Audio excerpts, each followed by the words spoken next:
Assalamualaikum warahmatullahi wabarakatuh. Alhamdulillahirabbil alamin wassalatu wassalamu ala israfil anbiya wal mursalin wa ala alihi wa sahbihi ajma'in amma ba'du. Rabbi shrah sadri wa yassir amri wahlul 'uqdatam min lisani yafqahu qawli. Segala puji bagi Allah, Tuhan seluruh alam yang pada subuh ini telah menghantar kita untuk dapat melaksanakan salat subuh berjamaah dan duduk dalam majelis ilmu di masjid kita tercinta ini. Tidak lupa salam dan salawat kita sampaikan kepada baginda Nabi kita Rasulullah SAW. Semoga keselamatan tercurah selalu pada Nabi dan Rasul termulia yang kita cintai beserta keluarga serta sahabat-sahabatnya tanpa terkecuali. Bapak-bapak yang dimuliakan Allah SWT, ibu-ibu juga yang ada di atas. Sebenarnya giliran kami ini mendapatkan tema yang cukup berat dari Al-Mukarram Pak Fauzi tentang hamba saya, tapi karena saya pikir saya tidak menguasai, saya minta dirubah. Ternyata macam undian, saya dapatkan pada pagi ini adalah tema tentang zikir pagi dan petang, bab 248. Alhamdulillah, zikir pagi dan petang ini sudah saya kenal lama ya, sejak lama. Tapi pada intensifnya pada waktu kami berangkat haji, dan kegiatan yang setiap hari yang kita selalu lakukan adalah zikir pagi dan petang. Istiqomah, alhamdulillah. Dan kami dibagikan buku semacam ini, Al-Masurat, Zikir dan Doa Rasulullah Pagi dan Sore. Dan ini kutipan dari Hasan Al-Banna. Ada juga beberapa buku dari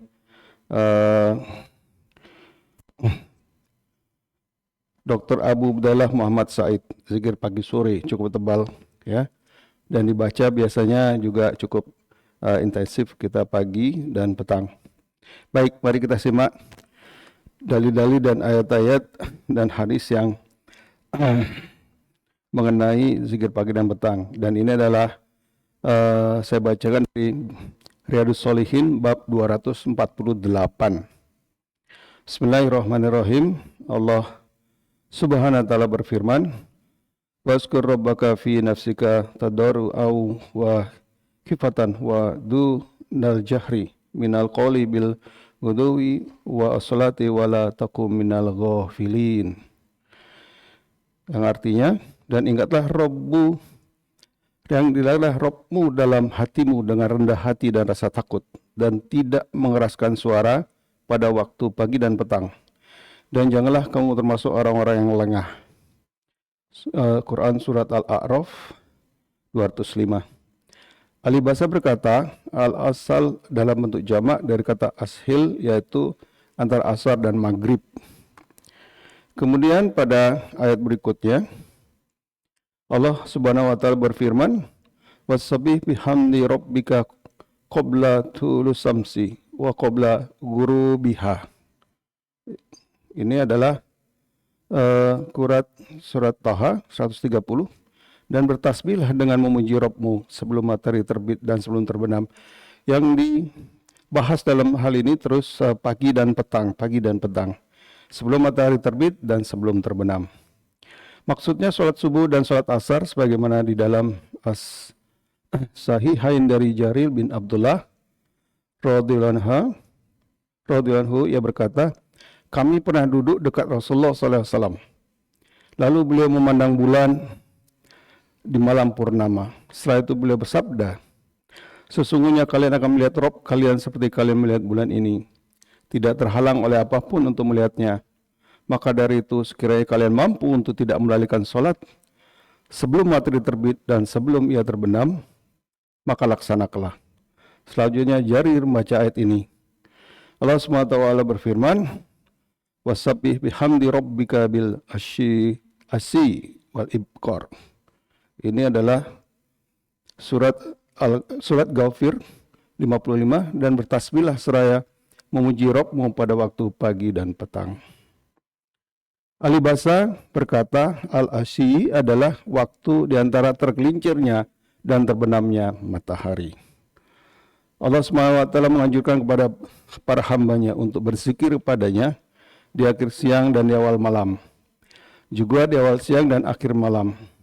Sebab zikir pada dua waktu itu berada pada waktu pergantian dan tanda malam dan siang hari yang mengundang kita untuk berfikir dan bersyukur serta memperbagus ketaatan dan ibadah. Ayat berikutnya Allah SWT berfirman, fi buyutin asinallahu ang tufa'a wa yuskara fi hasmuhu yusabbihu lahu fiha bil ghudwi wal asali rijalul la tulhihim tijaratu wala bay'un ang zikrillahi. Cahaya itu di rumah-rumah yang di sana telah diperintahkan Allah untuk memuliakan dan menyebut namanya. Di sana bertasbih, menyucikan namanya pada waktu pagi dan petang. Orang tidak dialalaikan oleh perdagangan dan jual beli dari mengingat Allah. Quran Surat An-Nur 36-37. Beberapa ayat yang sama dalam Al-Quran yang memerintahkan untuk berzikir pagi dan petang, menyuruh orang beriman untuk bertasbih dan mengingat Allah, terutama di waktu sebelum matahari terbit dan terbenam, guna mencapai ketenangan hati dan perlindungan. Ini juga dalam surat Al-Ahzab 33, Ahzab ayat 41. Ya bismillahirrahmanirrahim, ya ayyuhalladzina amanu qurullahu zikra katsira. Wahai orang-orang yang beriman, ingatlah kepada Allah dengan mengingat namanya sebanyak-banyaknya. Sebutkan lagi berikutnya yang 42, wasabbihu bukrata wa asila. Dan bertasbihlah kepadanya pada pagi dan petang. Kembali lagi disebut pagi dan petang. Allah Subhanahu wa taala berfirman berikutnya dalam Quran surat Qaf ayat 39. Maka bersabarlah engkau Muhammad terhadap apa yang mereka katakan dan bertasbihlah dengan memuji Tuhanmu sebelum matahari terbit dan sebelum terbenam. Setelah hati seorang mukmin dan hidayah serta ilmu yang berada dalamnya diumpamakan oleh Allah Subhanahu wa taala seperti pelita di dalam kaca yang jernih yang menyala dengan minyak dan bagus laksana sebuah lampu oleh Allah taala, maka Allah menyebutkan tempatnya pada ayat ini adalah masjid-masjidnya. Yaitu bidang-bidang tanah yang paling dicintai oleh Allah di permukaan bumi. Masjid-masjid itulah rumahnya, tempat Dia Subhanahu wa taala disembah dan tauhidkan. Oleh karena itu Allah memerintahkan agar tempat ini diperhatikan dan disucikan dari kotoran, segala yang tidak ada manfaatnya, ucapan dan perbuatan yang tidak layak di dalamnya. Sebab masjid-masjid itu dibuat sebagai tempat untuk berzikir, bertasbih dan belajar juga mengajar. Selanjutnya dalam ayat ini Al-Quran, dalam ayat ini Allah memberi perhatian besar bahwa berdirinya masjid-masjid ini disesuaikan dengan tujuan utama dan tegaknya risalah. Maka dari itu hal tersebut hanya bisa dilakukan oleh orang-orang yang memiliki iman yang murni, akal dan semangat yang lurus, serta bertekad tinggi. Mereka itulah yang membangun masjid-masjid Allah dengan berzikir, bertasbih, ilmu dan pengajaran para hamba Allah menjadi orang-orang yang bertauhid, pandai bersyukur dan juga menyucikan Rabb seru sekalian alam sampai hal tersebut menjadi kenyataan. Mereka berdakwah setiap waktu dan tindakannya tidak sekedar mengisi kesenggangan. Ada pula sekelas kandungan indah dalam ayat tersebut di atas, yakni orang-orang yang memakmurkan masjid diungkap sebagai rijal, laki-laki. Ini memberi pengertian bahwa kaum perempuan lebih baik mengerjakan sholat di rumah mereka. Nggak apa-apa ibu-ibu ya. Seperti firman Allah dalam Quran surat Sad ayat 8 yang artinya, sesungguhnya kamilah yang menundukkan gunung-gunung untuk bertasbih bersama dia Daud pada waktu pagi dan petang. Dan juga yang sama dalam surat Saba ayat 10 yang artinya, dan sungguh telah kami berikan pada Daud karunia dari kami Kami berfirman, wahai gunung-gunung dan burung-burung, bertasbihlah berulang-ulang bersama Daud. Baik, kita masuk ke hadisnya dari Al-Quran. Ini hadis nomornya 1451. Dari Abu Hurairah radhiyallahu anhu, ia mengatakan Rasulullah SAW bersabda, barang siapa ketika memasuki waktu pagi dan sore hari mengucapkan Subhanallahi wa bihamdihi, Maha suci Allah, aku memujinya, sebanyak 100 kali, maka tidak ada seorang pun yang datang membawa yang lebih utama daripadanya kelak pada hari kiamat, kecuali seseorang yang mengucapkan sama seperti ucapannya itu atau mengucapkan lebih dari itu. Hadis riwayat Muslim. Yang berikutnya hadis nomor 1452 dari Abu Hurairah radhiyallahu anhu, ia berkata, seorang laki-laki pernah datang kepada Nabi SAW, wahai Rasulullah, semalam aku tertimpa musibah, yaitu disengat kalajengking. Beliau bertanya, tidakkah ketika menjelang sore kau membaca, aku mohon perlindungan dengan kalimat-kalimat Allah yang sempurna dan kejahatan makhluknya, niscaya karenanya ia tidak akan mengganggu kamu. Hadis riwayat Muslim. Hadis berikutnya nomor 1453 dari Abu Hurairah radhiyallahu anhu, dari Nabi sallallahu alaihi wasallam bahwasanya bila memasuki waktu pagi beliau sering mengucapkan Allahumma bika asbahna wa bika amsayna wa bika nahya wa bika namutu wa ilaika nusur.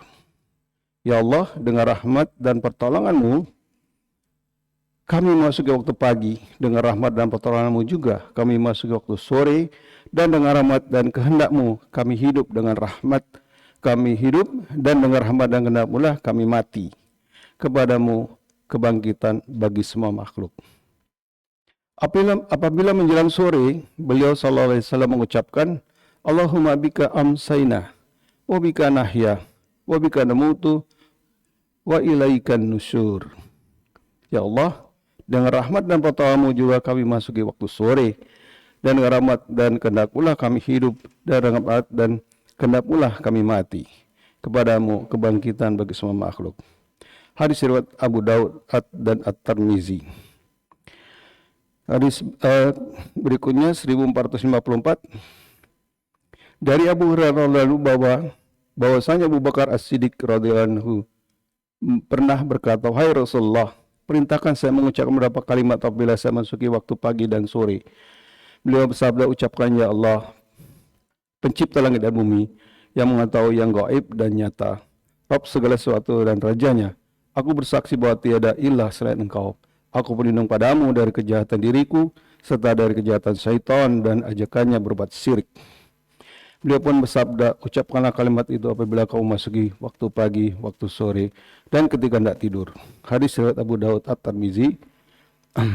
Dan At-Tirmizi berkata, hadis ini sahih. Dua hadis lagi insyaallah. 1455 dari Ibnu Mas'ud radhiyallahu anhu, ia menuturkan bahwa Nabi Allah sallallahu alaihi wasallam apabila masuki waktu sore mengucapkan amsana wa amsal mulku lillahi walhamdulillahi la ilaha illahu wahdahu la syarikalah. Kami telah masuki waktu sore dan kerajaan milik Allah Subhanahu wa taala. Segala puji baginya, tidak ilah selain Allah semata, tidak sekutu bagi Dia. Perawi berkata, aku melihat beliau mengucapkan lahul mulku walahul hamdu wa huwa ala kulli syai'in qadir. Rabbi asluka khairan ma fi hadhil lailati wa khairan ma ba'daha. Wa a'udzu bika min syarri ma fi hadhil lailati wa syarri ma ba'daha. Rabbi a'udzu bika minal khasali wa su'il kibari. Rabbi a'udzu bika min azabin finnar wa azabin fil qabri. Baginya kerajaan dan baginya pujian. Dia maha kuasa atas segala sesuatu. Wahai Rabbku, aku memohon kepada Engkau kebaikan pada malam ini, kebaikan sesudahnya, dan aku berlindung kepadamu dari kejahatan malam dan kejahatan sesudahnya. Wahai Rabbku, aku berlindung padamu dari kemalasan dan kejelekan hati tua, di hari tua, Wahai Rabbku, aku berlindung padamu dari azab neraka dan azab kubur. Bila masuk waktu pagi, beliau mengucapkan, kami telah masuk waktu pagi dan kerajaan hanya milik Allah. Hadis riwayat Muslim.